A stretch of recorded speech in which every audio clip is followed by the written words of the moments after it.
कमलापुर नाम के गांव में गोपालराव नाम का एक बड़ा व्यापारी रहता था।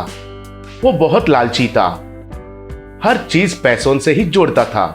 उसकी बीवी राजेश्वरी बहुत अच्छी स्वभाव की थी। पड़ोस के गांव में प्रमोद नाम का एक छोटा व्यापारी रहता था। उसकी छोटी बहन कमला को गोपालराव का बेटे रमेश के साथ शादी किया।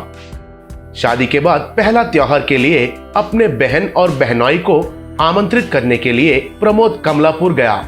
ससुर जी नमस्ते, कैसे हो आप? ठीक हो? हाँ, भगवान की कृपा से अब तक बीपी शुगर तो नहीं आया। त्योहार के लिए बहन और बहनोई को घर ले जाने के लिए आया हूँ। मैं नहीं भेजूंगा कह दिया ना, तो बस। मगर क्यों, क्या हो गया? हर औरत त्योहार में अपने मायके जाना चाहती है ना ससुर जी? हाँ चाहती है। तो फिर आप ऐसे क्यों कह रहे हो? आपको जितना दहेज देना चाहिए था वो अब तक पूरा तो नहीं दिया, उतना ही नहीं, शादी में हमारे रिश्तेदार और दोस्तों को अच्छे से देखभाल भी नहीं किया और तोहफे भी नहीं दिया। इतना बड़ा व्यापारी हूँ मैं, सबके सामने मेरा नाक कट गया है। अब इसके बदले तुम क्या दोगे? अरे ससुर जी, आप बड़े हैं, ऐसे बात मत कीजिए। अभी आप बताइए, आप जैसे करने के लिए बोलेंगे मैं वैसा ही करता हूँ। मेरे बारे में तुम्हें पता है ना, मैं बड़ा व्यापारी हूँ। मुझे हर चीज पैसों से जोड़ना आदत है। हमारे साथ जो हुआ है उसके लिए एक मूल्य भरना है, उसका दाम 50,000 है।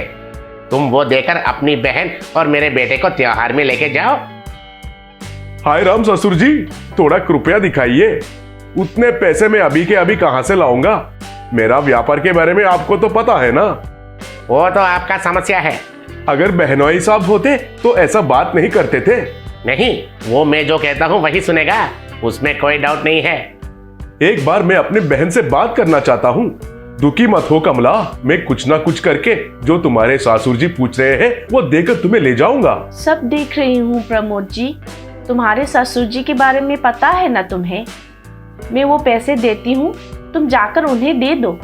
अरे नहीं सासू माँ, मैं अपने माँ के गहने या घर को गिरवी रखकर दूंगा।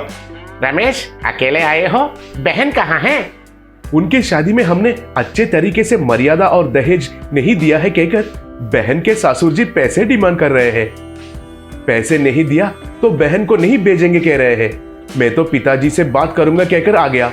अब तुम्हें समझ में आया, एक बेटी को दुख देने से वो हमें ही वापस आता है। मुझे माफ कर दो प्रमोद, तुम्हारी परिस्थिति मुझे आने तक पता नहीं चला। तुम्हारे बहन और बहनाई को त्योहार के लिए अपने घर लेके जाओ। राजेश्वरी, मैं हमारी बेटी के ससुराल जाकर उनसे बात करके बेटी को लेकर आता हूँ। Thanks for watching. Please like and subscribe our channel.